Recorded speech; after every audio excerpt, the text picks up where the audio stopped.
ஜனாதிபதி அவருடைய சிந்தனை கிட்டத்தட்ட அவர் வேலை செய்கிற நேரம் கூட ஒரு ஆச்சரியக்குறியாக இருப்பதிலே இந்த பருத்தித்துறை தான் ஒரு தொடக்கம்.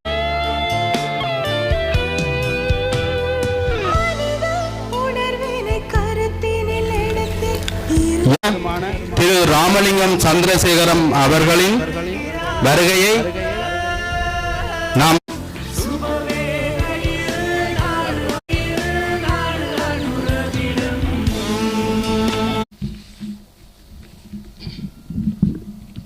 அடுத்ததாக தலைமை உரைய இலங்கை மெதடிஸ்த சிறு சிறு பணங்களை சேர்த்து நாங்கள் இந்த சங்கங்களை இப்பதான் பொருளாதாரத்திலே உயர்வுக்கு கொண்டு வந்து கொண்டிருக்கிறோம். அதில் எங்களுடைய ஆனாலும் கூட எங்களுடைய பணத்திலே தான் நாங்கள் இந்த ஏற்பாட்டை செய்தோம். உண்மை காலமும் பிழை இல்லை. அதனால விமர்சனங்கள் நிறைய வரும். கட்சிக்காரருக்கு சொல்கிறேன். அது மட்டுமில்லை, நாங்கள் ஒரு மகஜரை கொடுக்க விரும்புகிறோம். கோட்பாட்டையும் அவர் இதில் சொல்லப்பட்ட விஷயங்கள்லாம் நாங்கள் சொல்றதுக்கு முன்னுக்கே அவர் அந்த விஷயங்களை எல்லாம் கதைச்சிட்டார்.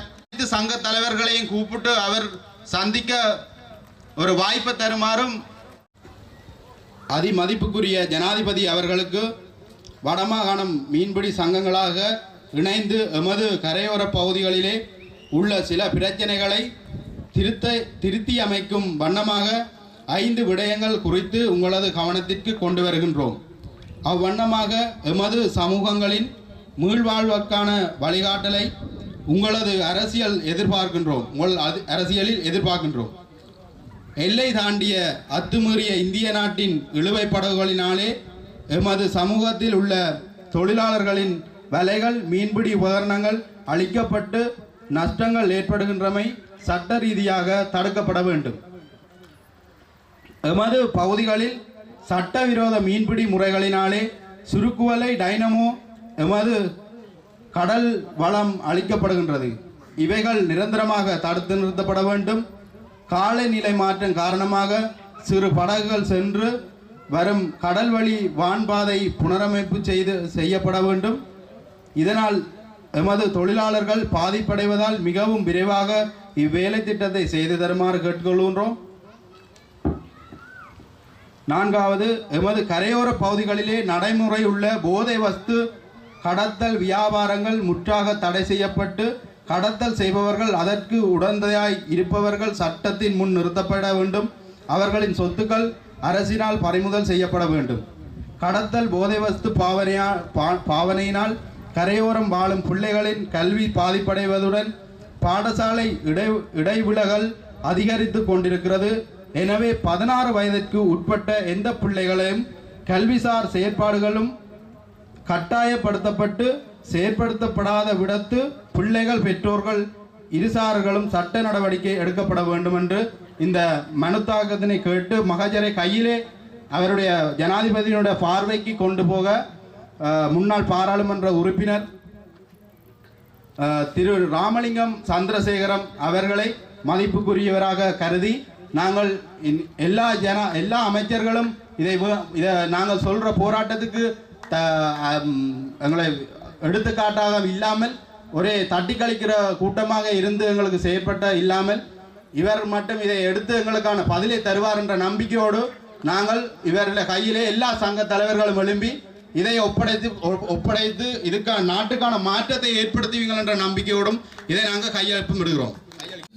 ஒருவராக இருக்கின்ற தோழரோடும் அது போன்று எங்களுடைய கட்சியின் சார்பாக, தேசிய மக்கள் சக்தியின் சார்பாக இந்த நிகழ்வை முன்னின்று செய்து முடித்த அல்லது எங்களுக்கு வழிகாட்டிய தம்பியாக தோழர் ரூபன் அவர்கள் இருக்கின்றார், சந்திர ரூபன் அவர்கள்.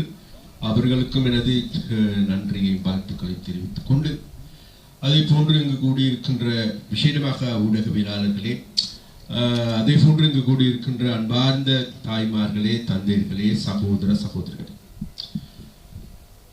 முதலாவது ஒரு விடயத்தை சொல்லிவிட வேண்டும். நான் நினைக்கின்ற இன்று ஜனாதிபதி அவர்களை வாழ்த்தி பல இடங்களில், பல கிராமங்களில் பல்வேறு விதமான மக்கள் தாங்களுடைய வாழ்த்துக்களையும் பாராட்டுக்களையும் தெரிவித்து வருகின்றார். அந்த வகையில் இன்று ஒரு சிறப்பான நிகழ்வு ஒன்று நிகழ்ந்திருக்கிறது. நான் இன்று இரவு நிச்சயமாக தோழர் அனுரோவோடு பேசுவேன். பேசுகின்ற பொழுது நான் இதே ஒரு வார்த்தையை சொல்லலாம் என்று நினைக்கின்றேன். தோழர் அனுர் அவர்களே, நாட்டில் பல இடங்களில் பல மீனவர் சங்கங்கள் இருக்கின்றது. ஆனால் உங்களை வாழ்த்திய முதலாவது சங்கம் வேறு எதுமல்ல, வல்வெட்டி துறையில் இருக்கின்ற அதை போன்று வடமாகாண மீனவர் சங்கம். அதற்காக அவர்களை சந்திப்பதற்கு நான் சென்றேன். எனது நன்றி நன்றி நன்றியை உங்களுக்கு முதலில் நான் தெரிவித்துக் கொள்கிறேன். அன்பார்ந்த சகோதர சகோதரர்களே, பருத்தித்துறை கொட்டடியில் இருக்கின்ற சகல சங்கங்கள் சகல உறுப்பினர்களும் கலந்து கொண்டு பல்வேறு உறுப்பினர்களுக்கு இவ்விடத்துக்கு வராவிட்டாலும் கூட தாங்களுடைய மனதகர வாழ்த்துக்களை தெரிவித்திருக்கின்ற அனைவருக்கும் எங்களுடைய நன்றியை நாங்கள் முதலில் தெரிவித்துக் கொண்டேன் என்று நான் இன்று இரவு தோழர் அனுர் அவர்களுக்கு எடுத்துச் சொல்வேன் என்று நாங்கள் முதலில் குறிப்பிடுகின்றோம். ஒன்று.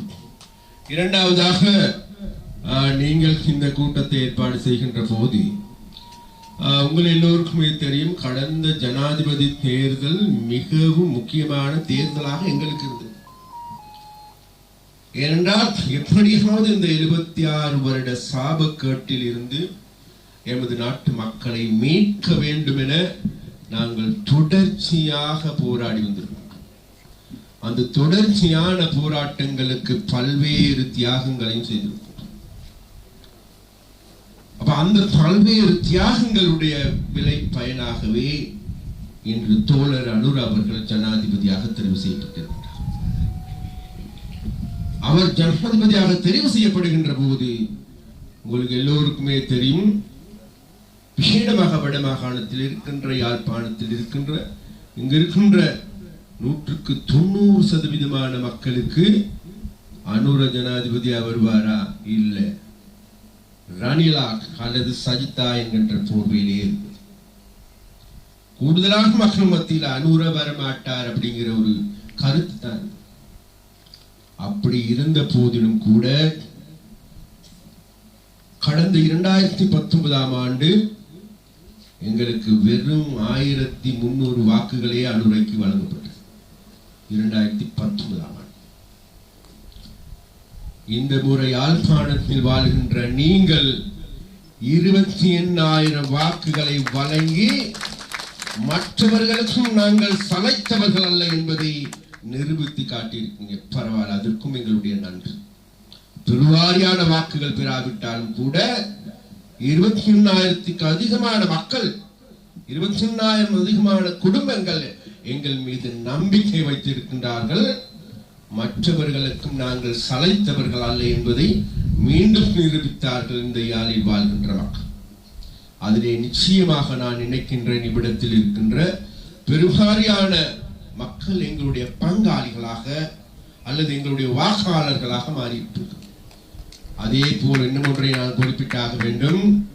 எங்களுக்கு வாக்களிக்கவில்லை என்று அவர்கள் மீது நாங்கள் தூற்றவோ அல்லது கோபப்படவோ அல்லது எந்த விதமான மனஸ்தாபங்கள் கிடையாது. அனுரக் அவருடைய முதலாவது பதவியேற்பு வைபவத்தின் பொழுது கூறிய வார்த்தைகள், எங்களுக்கு வாக்களித்தவர்களை விட வாக்களிக்காத மக்களை நாங்கள் எதிர்காலத்தில் ஆற தழுவிக் கொள்வதற்கு நாங்கள் தயாராக இருக்கிறோம். என்றால் இந்த நாடு வீழ்ந்திருக்கின்ற நெருக்கடி என்பது அதால பாதார். அது பொருளாதார ரீதியாகவா, அரசியல் ரீதியாகவா, சமூக ரீதியாகவா, கலாச்சார ரீதியாகவா, எல்லா வழிகளிலும் எமது நாடு உடைந்து சிதைந்து சின்ன பின்னமாக்கப்பட்டிருக்கின்ற நாடு. இந்த நாட்டை கட்டி எழுப்ப வேண்டும் என்றால் அது தமிழா, சிங்களமா, முஸ்லிமா என்றல்ல, பேகரா, மலேகா என்றல்ல, வடக்கா, கிழக்கா, தெற்கா என்றல்ல, அல்லது காட்சி பேதங்கள் இல்லாது அவர் தமிழர் விடுதலை கூட்டணியா, இவர் புலியா, பூனையா, இபிடிபியா, அதுவா இதுவா, எந்த பாகுபாடும் தேவையில்லை. நாங்கள் எல்லாம் மனிதர்களாக நாங்கள் ஒன்று சேர வேண்டிய தேவை இருக்கின்றது. ஏனென்றால் வேறு எதனாலும் அல்ல, இந்த நாட்டை மீட்பதற்காக. அதனால வேண்டி நாங்கள் எங்களுக்கு வாக்களிக்காத மக்களை ஆற தழுவிக் கொள்வதற்கு நாங்கள் தயாராக இருப்போம்.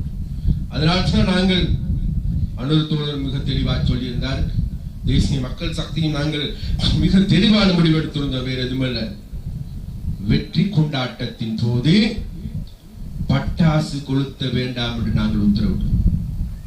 பொதுமக்கள், சாதாரணமான மக்கள் கொளுத்தினால் பரவாயில்லை, எங்களுடைய கட்சிக்காரர்களுக்கு நாங்கள் மிக தெளிவாக சொல்லியிருந்தோம், வெற்றி கொண்டாட்டமானது அது பட்டாசு கொளுத்தி மற்றவர்களுடைய மனதை புண்படுத்துகின்ற, சிறுவர்களை பீதிக்குள்ளாக்குகின்ற, மிருகங்களை அச்சுறுத்தலுக்குள்ளாக்குகின்ற செயற்பாடை முன்னெடுக்க வேண்டாம் என நாங்கள் கேட்டுக்கொண்டோம். அதற்கு கேட்டுக்கொண்டதுக்கு ஏற்ப மக்களும் பெருவாரியான மக்கள் நடந்து கொண்டார்.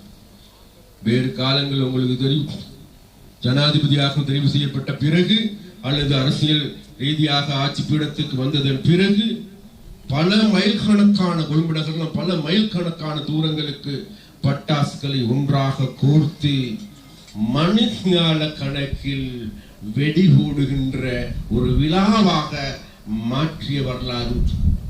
ஆனால் அந்த வரலாறையும் இந்த தேர்தலில் நாங்கள் மாற்றிட்டோம். அப்ப அந்த வரலாறை மாற்றியது மாத்திரமல்ல, அந்த வரலாறை மாற்றுவதற்கு முன்பு என்ன சொன்னார்கள், இதோ இந்த முறை அனுரகுமார் திசாநாயக்க வர போகின்றானாம், அவர் வந்தால் வேற எதுவுமல்ல, 1989 ஆண்டு உங்களுக்கு ஞாபகம் இருக்குதோ, மக்களை கொல்ல போகின்றார்கள், தமிழர்களை கொல்ல போகின்றார்கள்.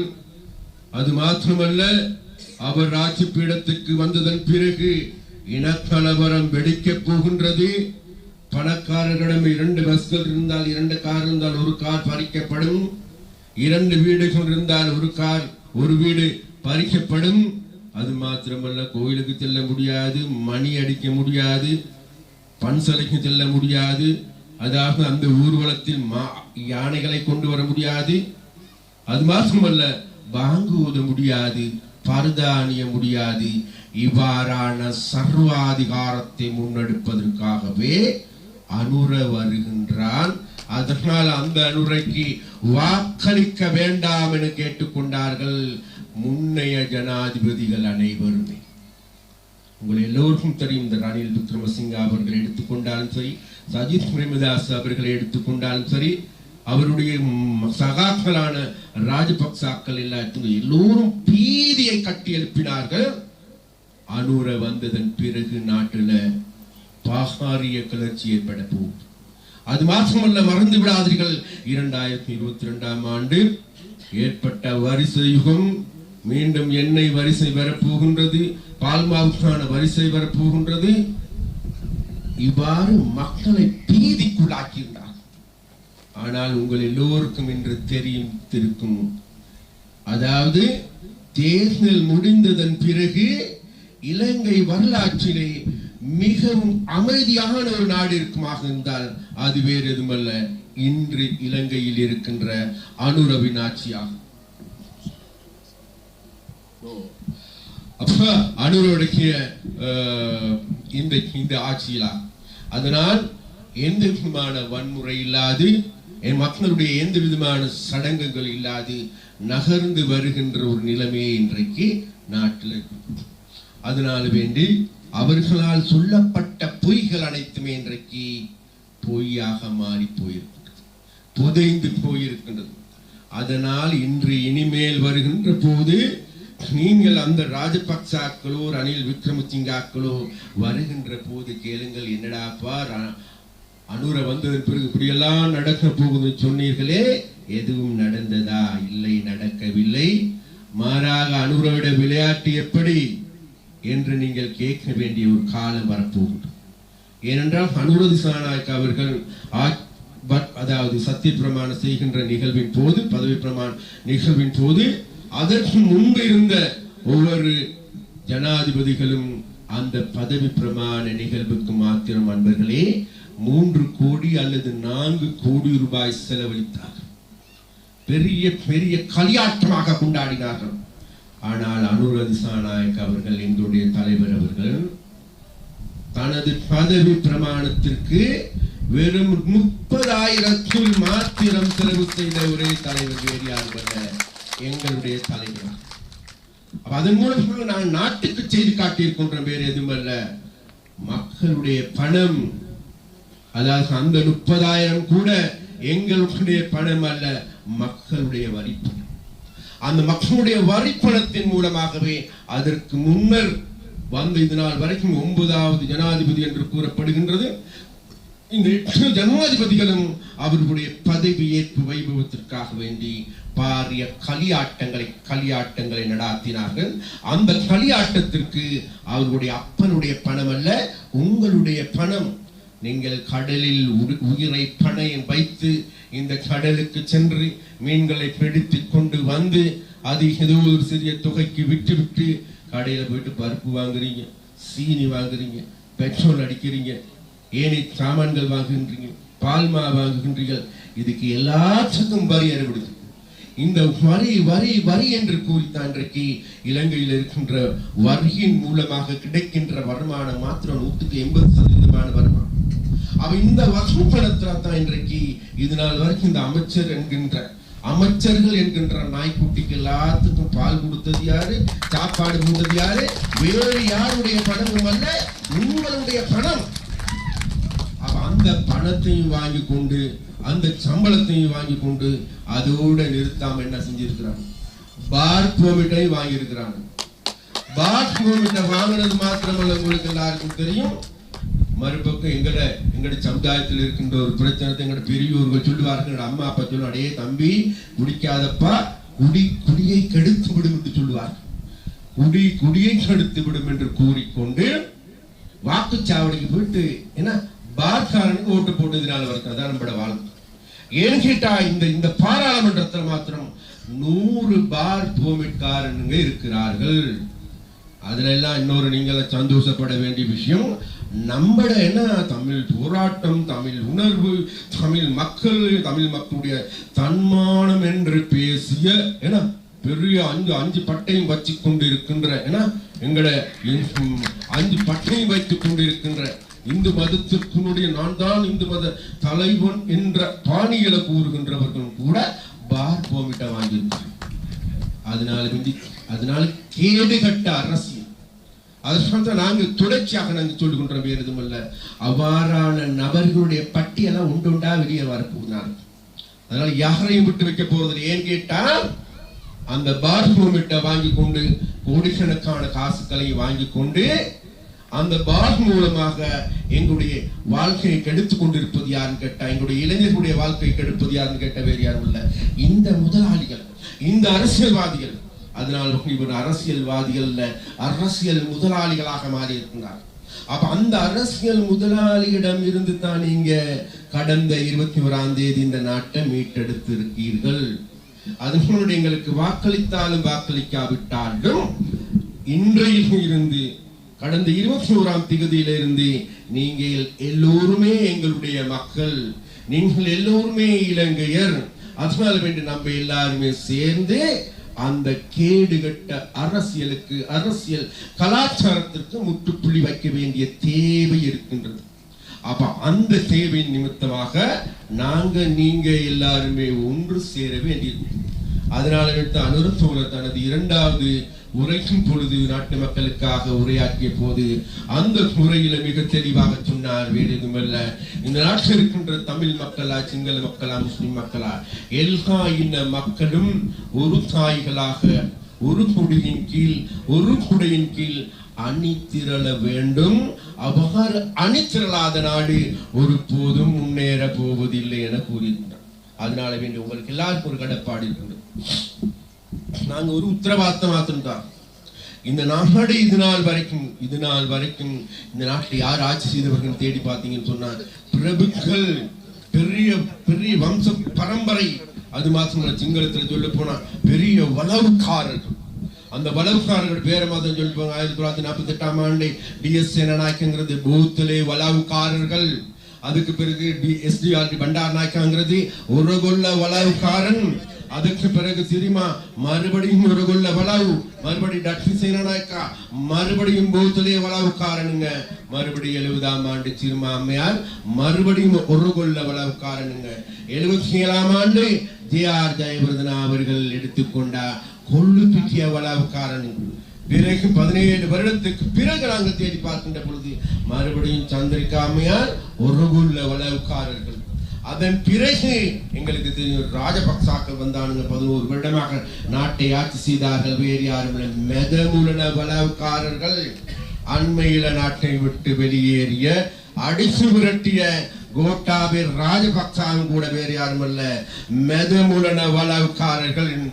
இன்றைக்கு நேற்று முதல் நாள் தோல்வி அடைந்து வெளியே சென்றிருக்கிற ரணில் விக்ரமசிங்காவை எடுத்துக்கொண்டாலும் கூட கொள்ளு பிட்டிய வளவுக்காரர்கள், கொள்ளு பிட்டியில் இருக்கின்ற மேற்குடியை சார்ந்த பிரபுக்கள் வம்சத்தை சார்ந்தவர். அதனால வேண்டி கடந்த 76 வருடங்களாக நாங்கள் மாறி மாறி இந்த 2 பேரையுமே ஆட்சிக்கு கொண்டு வந்திருக்கோம்.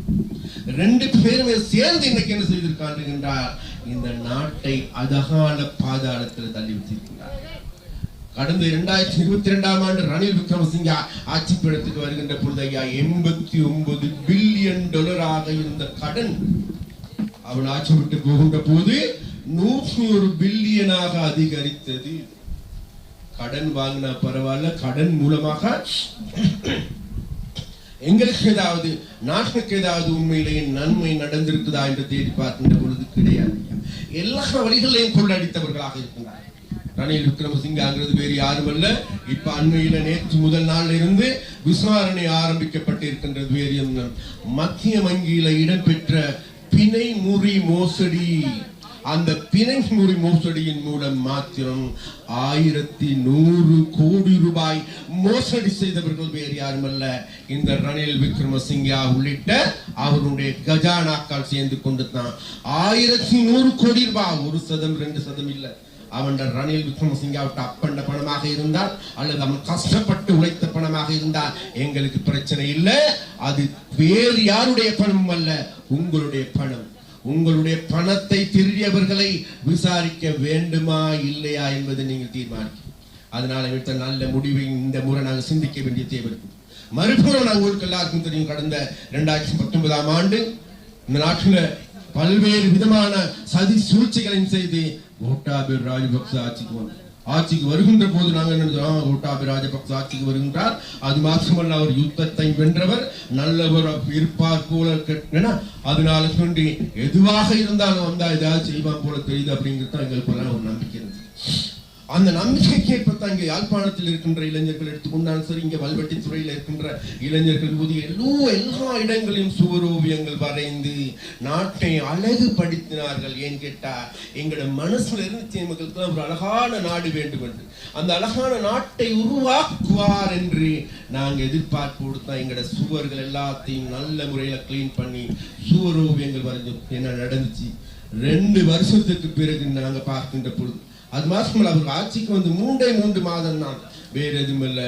அதனால வரைக்கும் சீனிக்கான வரி 50 ரூபாய் சீனிக்கான வரி அரசாங்கத்தின் வரி.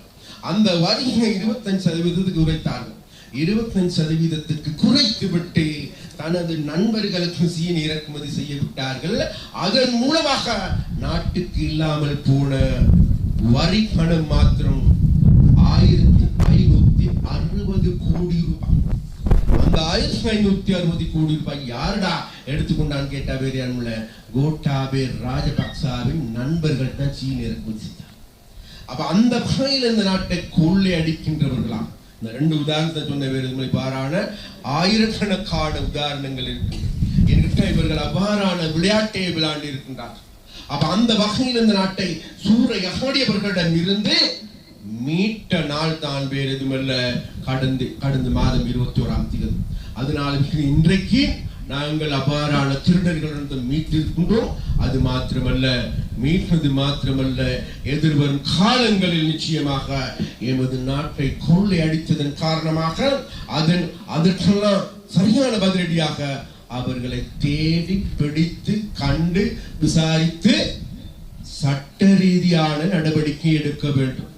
சட்ட ரீதியான நடவடிக்கை எடுத்து அவர்கள் தவறு செய்திருந்தால் நிச்சயமாக கம்பி எண்ண வைக்க வேண்டிய தேவையும் இருக்கின்றது.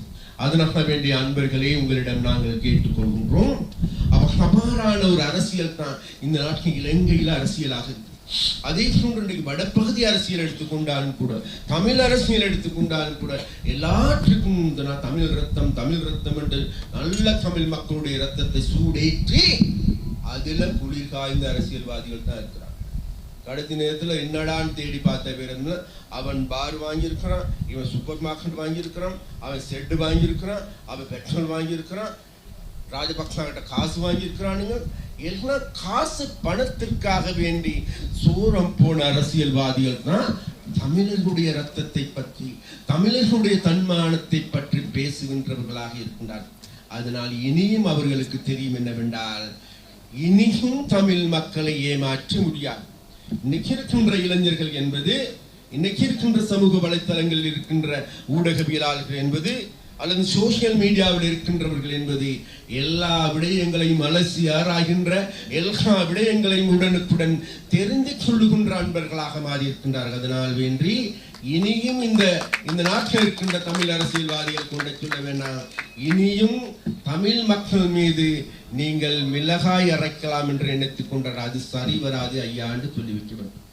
ஏனென்றால் வேறு எதுவுமல்ல, தமிழ் மக்கள் இன்றைக்கு ஒரு நாள் 2 நாள் இல்ல, 74 வருடங்களாக ஏமாற்றப்பட்டிருக்கின்றோம்.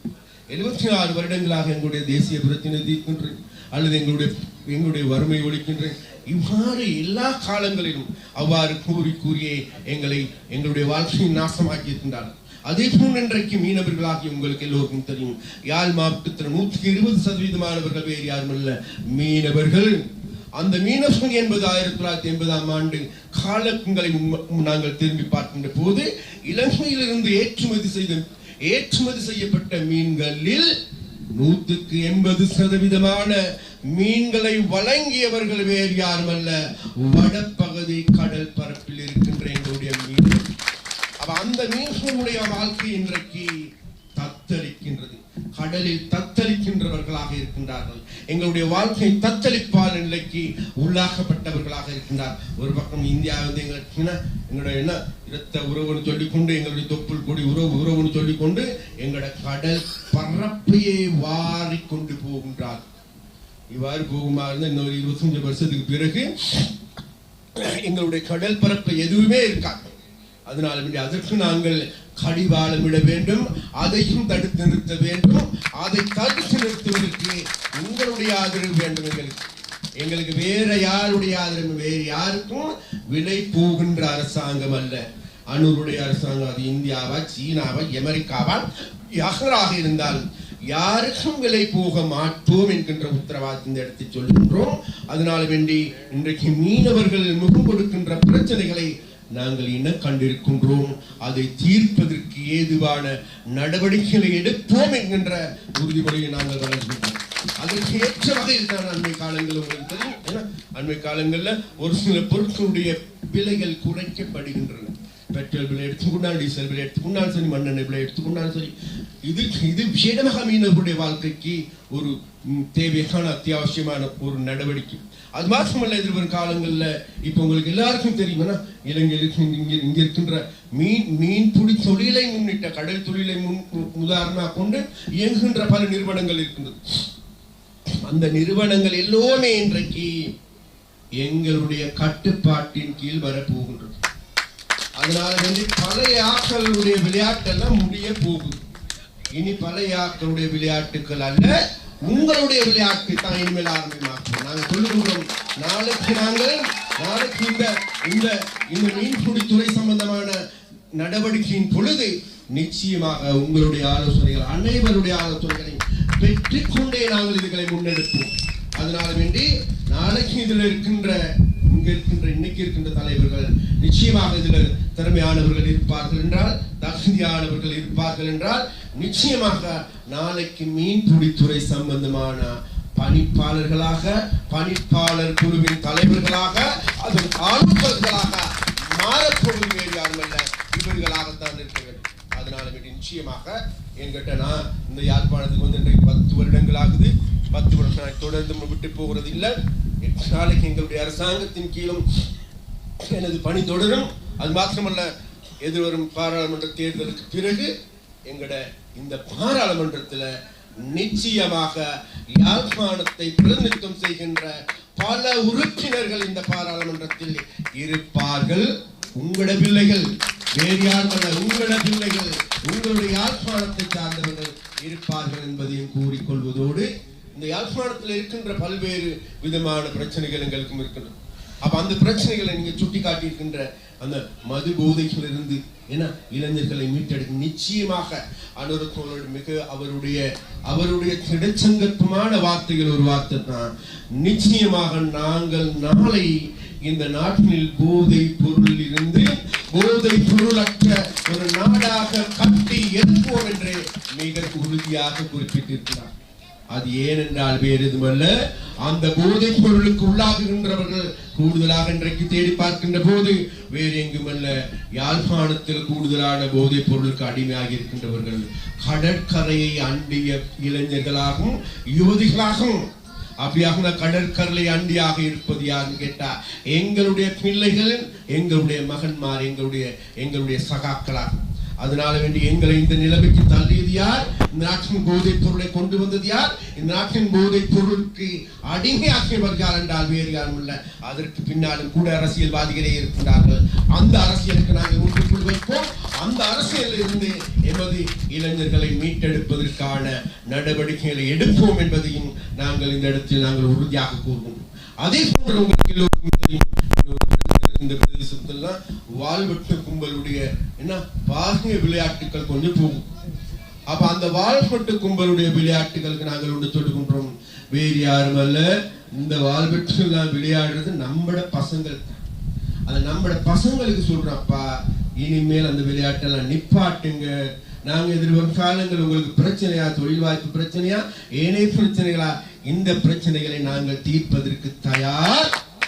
அதனால் வேண்டி வாழ்க்கை நிறுத்தி விட்டு என்ன எங்களுடைய வாழ்க்கையை முன்னேற்றுகின்ற அதற்காக உங்களுடைய வாழ்களை பயன்படுத்துங்கள் என்று நாங்க அவங்க கிட்ட அன்பாக கேட்டும் கூட அதெல்லாம் இல்லை எனக்கு அடாவடி பிடிப்பாங்கிறது அதுக்கு பிறகு எங்களுக்கு சொல்ல தெரியாது என்ன இப்படி. அதனால் நாங்கள் நம்புகின்றோம் இங்க இருக்கின்ற இளைஞர்கள் வாழ்விட்டு கும்பல் யாரும் தேடி பார்த்தா வேற யாரும் நம்மட பசங்க. நம்மளோட பசங்களுக்கு நாளைக்கு போயிட்டு அவங்களோட வீட்டில் அம்மாவோட கதைக்கணும், அப்பாவோட கதைக்கணும், ஸ்கூல் மாஸ்டரோட கதைக்கணும், அங்க இருக்கின்ற தலைவர்களோட கதைக்கணும், மீனவ சங்க தலைவரோட பேசி நிச்சயமாக இந்த நிலையிலிருந்து இதை மீட்டெடுக்க முடியும். அவ்வாறு நடவடிக்கைகள் எடுப்பதற்கு நிச்சயமாக நாங்கள் எதிர்வரும் 14ஆம் தேதி நடக்கும் போது பொது தேர்தல் நடக்கும் போது அந்த பொது தேர்தலுக்கு பிறகுதான் நாங்கள் எங்களுடைய வேலை எல்லாமே ஸ்டார்ட் பண்ண போகின்றோம். அதற்கு அது வரைக்கும் கொஞ்சம் பொறுத்து கொண்டிருங்க, அது வரைக்கும் நாங்கள் பொறுத்துக் கொள்வோம். அதே நேரத்தில் பொறுத்துக் கொள்கின்ற அதே நேரத்தில் என்ன ஒன்று சொல்ல வேண்டும், எதிர்வரும் 14ஆம் தேதி நடைபெறுகின்ற தேர்தல், அந்த தேர்தலில் கடந்த தேர்தலில் எங்களுக்கு வாக்களிக்காத மக்கள் இங்கே கூடுதலாக இருக்கிறோம். அதனால் அன்பாக நாங்கள் கேட்டுக்கொள்கின்றோம், இன்னைக்கு அனுரத்தோழர் எடுக்கின்ற நடவடிக்கையை ஒரு 5 வருஷத்துக்கு நல்ல முறையில் டெஸ்ட் பண்ணி பார்ப்பதற்காக எதிர்வரும் 14ஆம் தேதி நடைபெறுகின்ற தேர்தலில் உங்களுடைய பொன்னான வாக்குகளை, பெருமதியான வாக்குகளை திசை காட்டிக்கு தாருங்கள் என்று நாங்கள் உங்களை அன்பாக கேட்டுக்கொண்டோம். அதே நேரத்தில் கடைசியாக இன்னொரு வார்த்தை சொல்லி போட்டு போகணும். நேற்று அல்லது நேற்று முதல் நாள் வவுனியாவில் நடந்துச்சு இந்த காணாமல் போனவர்களுடைய ஆர்ப்பாட்டம். அந்த ஆர்ப்பாட்டம் என்பது காணாமல் போனவர்களுடைய ஆர்ப்பாட்டத்தை மதிக்கின்றவர்கள் நான் அங்க இருக்கின்ற பெற்றார்கள் அம்மாமார்களோட நேரடியாக உரையாடியவர்கள் நான். அது மாத்திரமல்ல, அனுரத்தோழர் எடுத்துக்கொண்டாலும் கூட 1989ஆம் ஆண்டு தன்ன சொந்த அண்ணனையும் கடத்தி கொண்டு காணாமல் ஆக்கப்பட்டார். அதனால அதனுடைய வேதனை என்னவென்று எங்களுக்கு தெரியும். எங்கள் இருக்கின்றார்கள் ஆயிரக்கணக்கான சகாக்கள், எங்களுடைய அம்மாமார்கள் இருக்கின்றார்கள். தாங்களுடைய பிள்ளை எனக்கு இருக்க எட்டன்ல இருக்கிறாங்க, ஒரு அம்மா உண்டு, சிங்கள அம்மா ஒன்று இருக்கிறாங்க. அவனோட மகன் படித்தான் ஜெயஸ்ரீன்னு சொல்லி பேராதனை கேம்பஸ்ல மெடிக்கல் பெகடி மாணவன் 1988ஆம் ஆண்டு காணாமல் போய்விட்டார், கொல்லப்பட்டு விட்டார். இன்றைக்கும் கூட அந்த அம்மா ஒரு சின்ன ஒரு படத்தை வச்சுக்கொண்டு என்ற ஜெயஸ்ரீ இன்னைக்கு வருவான், நாளைக்கு வருவான் இன்னைக்கு 90 வயசு அம்மா இன்னைக்கும் தங்கட அந்த புத்தர் சிலைக்கு விளக்கு கொளுத்தி கொண்டு பார்த்து கொண்டிருக்காங்க. அவ்வாறு பார்க்கின்ற எங்களுடைய பெற்றோர்கள் இங்கே இருக்கின்றார்கள், ஆயிரக்கணக்கான பெற்றோர்கள் இருக்கின்றார். அது மாத்திரம் அந்த யுத்தத்தின் பொழுது எங்களுக்கு 28,000 அதிகமான சிறுவர்கள் பெற்றோர்கள் அப்பாவும் இல்ல அம்மாவும் இல்லாம இன்றைக்கு 28,000 பேர் இருக்கின்றார்கள். 89,000 அதிகமான விதவைகள் இருக்கின்றார்கள். அண்மையில் கூட நாங்கள் பலரையும் சந்திக்கின்ற பொழுது எங்களுக்கு தெரியும் 8,000 அதிகமான பெற்றோர்கள் தங்களுடைய பிள்ளைகளை இழந்து பரிதவிக்கின்றவர்களாக இருக்கின்றார், அனாதைகளாக வாழ்கின்றவர்களாக இருக்கின்றார். அதே போல இன்றைக்கு நாங்கள் தேடி பார்க்கின்ற பொழுது இன்றைக்கு இந்த பிரதேசம் என்பது வடமாகாண பிரதேசம் என்பது இன்னைக்கும் கூட 140% கொட்டில்கள்ல வாழ்கின்றவர்களாக 160% ஏதோ முறைசாரா விதத்துல கடன்காரனாக மாறி இருக்கின்ற ஒரு நிலைமை. அந்த கடன்காரனாக மாறி அண்மையில் உங்களுக்கு எல்லாருக்கும் தெரியும் மைக்ரோ பினான்ஸ் என்கின்ற நிறுவனத்தின் மூலமாக கடன் வழங்கி பெண்கள் எல்லாத்தையும் வழக்கி போட்டு பெண்கள் கடன் கொடுத்து வாங்கிய கடனை திருப்பி செலுத்த முடியாது தற்கொலை செய்து கொண்ட பெண்கள்ல கூடுதலாக இருப்பது வன்னி மாவட்டம். அப்படியாக இருந்தா எங்களுடைய பெண்களை கொல்லுகின்றவர்களாக தற்கொலை செய்து கொள்ளுகின்ற ஒரு பரிதாபகரமான நிலைமைக்கு தள்ளப்பட்டிருக்கின்றது. அதனால வேண்டி இதில் எல்லா வகையிலும் எங்களை மீட்டெடுக்க வேண்டியிருக்கின்றது. அதனால வேண்டி அந்த மக்களுடைய குரலாக போராடுகின்ற பொழுது வவுனியால ஒருத்தன் வந்து பெரிய விளையாட்டு காட்டினாராம். ஒரு பைத்தியக்காரன் ஒரு லூஸ் பிடிச்சம் வந்து சத்தம் போட்டு சொன்னானாம், நீ என்ன போராடுற, அனுரோட ஆட்சியில் இந்த போராட்டம் எல்லாம் இயலாது. அதனால் நான் அன்றைக்கும் சொன்ன ஊடகவியலாளர்கள் சொன்னேன், நாங்கள் அப்படி செய்ய போவதில்லை. இந்த போராட்டம் என்பது மக்களுடைய உரிமை. அது எங்களுடைய அரசாங்கமாக இருந்தாலும் சரி, யாருடைய அரசாங்கம் இருந்தால் எந்த ஒரு தவறு நடைபெறுமாக இருந்தால் அந்த தவறுக்கு எதிராக போராடுகின்ற உரிமை மக்களுடையது. அந்த உரிமையை நாங்கள் கடந்த காலங்களில் தொடர்ச்சியாக செய்து வந்திருக்கின்றோம். அதனால் எங்களுடைய அரசாங்கத்தின் கீழ் அவ்வாறான உரிமை மறுதளிப்பதற்கு ஒரு போது நாங்கள் இடமளிக்க மாட்டோம். அதனால் இந்த வவுனியாவில் நடந்த இந்த பைத்தியக்கார விளையாட்டோட தேசிய மக்கள் சக்திக்கு எந்த விதமான தொடர்பும் கிடையாது என நாங்கள் அடித்து சொல்லுகின்றோம். அதனால வேண்டி மக்கள் குழப்பம் அடைந்திருக்கின்றார்கள். ஒரு சிலர் மக்களை குழப்பம் அடைய வைக்கின்றார். பாத்தீங்களா, ஜேவிபி காரர்கள் அல்லது அன்றுகுமார் ஆட்சியிலையும் கூட எங்களோட பெற்றோர்களுக்கும் கூட போராடுவதற்கு உரிமையை மறுக்கின்றார்கள். அதனால் தமிழனை மறுபடியும் கிளர்ந்தெழுந்து தமிழ் சூடேற்றி மறுபடியும் வாக்குகளை பெற்றுக் கொள்வதற்காக வருவார்கள். அதனால வேண்டி அதனால மக்களுக்கு நாங்கள் சொல்லிக் கொண்ட வேறு எதுவும் இல்லை. நமக்கு அழகான உடம்புக்கு தலை இருக்கு, தலை உள்ளுக்கு சின்ன மூளை ஒன்று இருக்குதான். அந்த மூளைக்கு வேலை கொடுங்கள், மூளையில சிந்திங்கள். கடந்த 76 வருடங்களாக இந்த நாட்டில் தமிழ் அரசியலா, சிங்கள அரசியலா, முஸ்லிம் அரசியலா என்ன செய்தார்கள் என்பதை நாங்கள் மீண்டும் மீண்டும் திரும்பி பார்த்து நல்லவற்றை தெரிவு செய்து கொள்வோம். அதற்காக வேண்டி உங்கள் அனைவருக்கும் கூடுதலான சக்தியும் கூடுதலான வலுவும் கிடைக்க வேண்டும் என கேட்டுக்கொண்டு உங்களிடமிருந்து